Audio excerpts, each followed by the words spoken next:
You know the bushfires are getting big when well-known internet provocateurs like Paul Joseph Watson are taking a well-deserved break from their usual round-the-clock coverage of how annoying AOC's accent is. I haven't heard an accent that fake since Hillary Clinton overdosed on hot sauce. Which I'm not being sarcastic when I say that. He has full authority to do that, as he sounds like the narrator to Thomas the Tank Engine. No wonder he loves coal. When the Welsh coal came, Henry's driver and fireman were excited.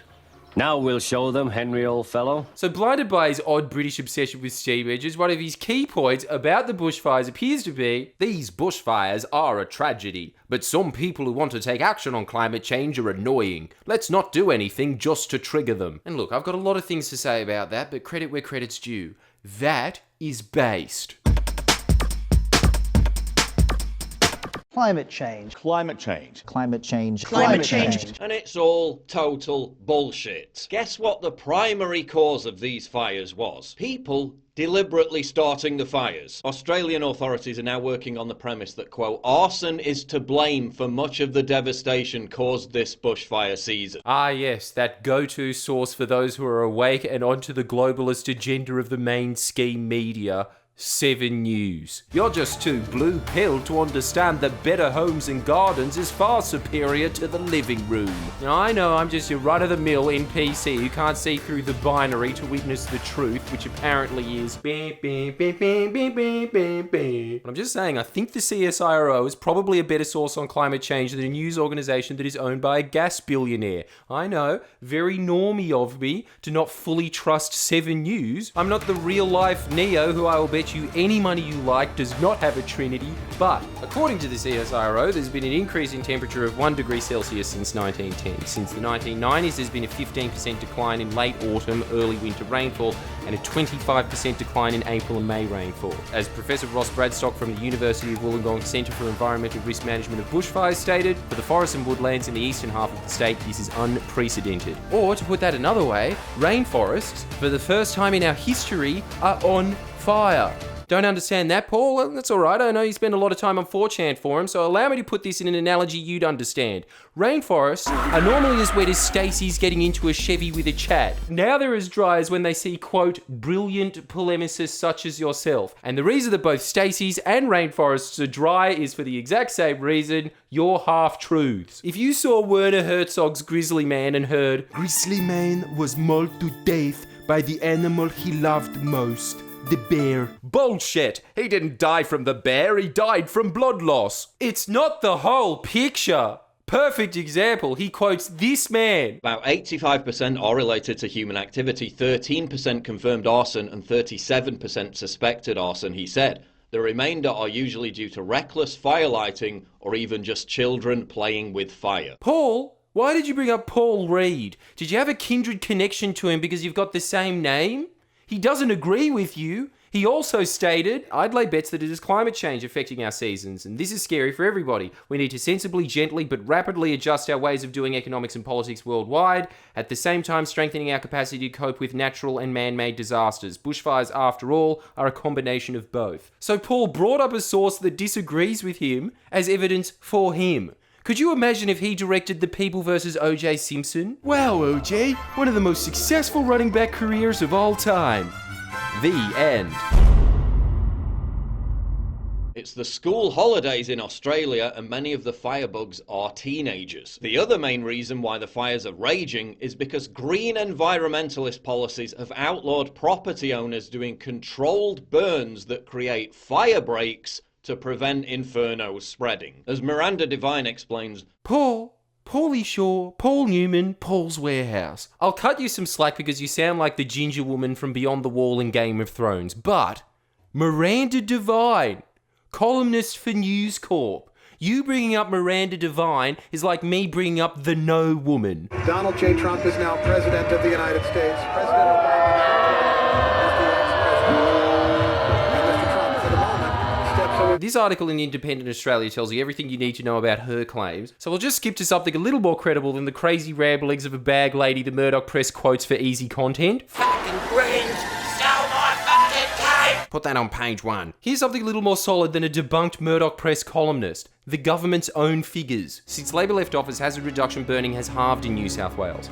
Halved. This is because National Parks and Wildlife Service's budget was cut by $121 million by the Liberals and Nationals, aka the parties that Miranda Devine barracks for every election. Yet you seem to think that hard data is superseded by her claims because they're backed by this man? Fucking look at this. These fucking greenies and the government and these fucking wombats who don't want to burn shit off. That was not added into Paul Joseph Watson's video as a joke. That is one of his sources. What? To quote his favourite man on earth... Who are you? Did you mistake him for a scientist? No. They look exactly the same as they do everywhere else. Like the Inconceivable! guy in Princess Bride. Firefighter was fined $100,000 for creating a fire break on his own property. And surprise, surprise, his house was the only one that survived the bushfires in his area. Why is this man so fascinated with insignificant pieces of information? If there was a giant echidna waddling through downtown London sucking up people like their ants, he'd be fishing in the River Thames wondering, the real question here is, who put this shoe here? Your theory that there is this nationwide cabal of greenies because you read a debunked Miranda Devine article is substantiated apparently by a single example in 2002 of some guy. Well, allow me to counter your some guy with another some guy. Mad Dog?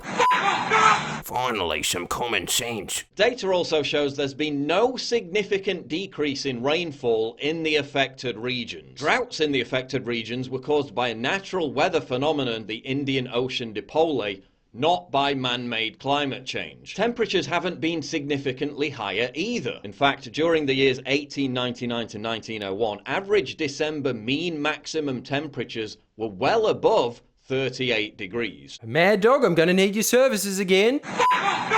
Put aside the fact he thinks these are... While they lobby for green policies that actually make bushfires worse.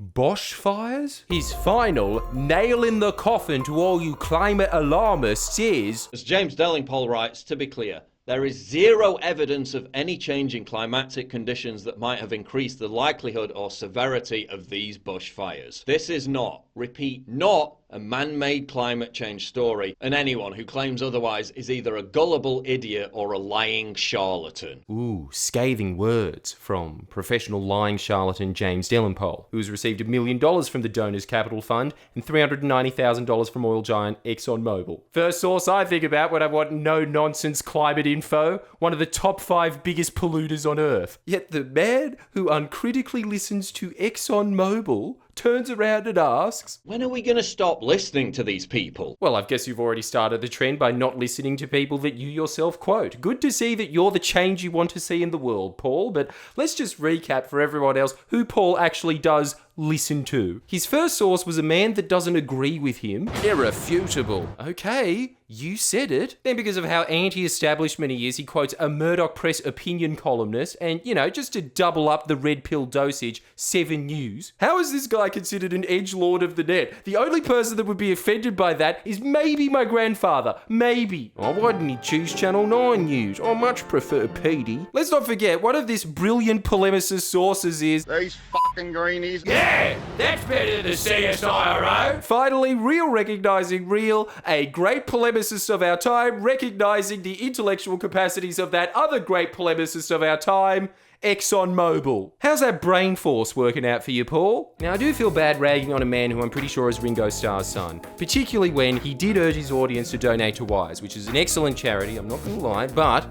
I don't know how to make this sound like I'm not a druggo, but I'm really vibing the Animal Rescue Collective. They're a sort of peak body of a lot of desperately underfunded local animal welfare organisations that have very specialised knowledge about their areas that would make the woman in the Special K ad, look at her, smug mole, she thinks she's top shit. The point is, they know where to build feeding and water stations for the wildlife that survived the bushfires, so dig deep. And by dig deep, I mean maybe not buy an ounce just once. Just once, instead use half that money that you were going to use to buy greens greens for these animals. Because their entire food source has been incinerated, if you don't, they will starve.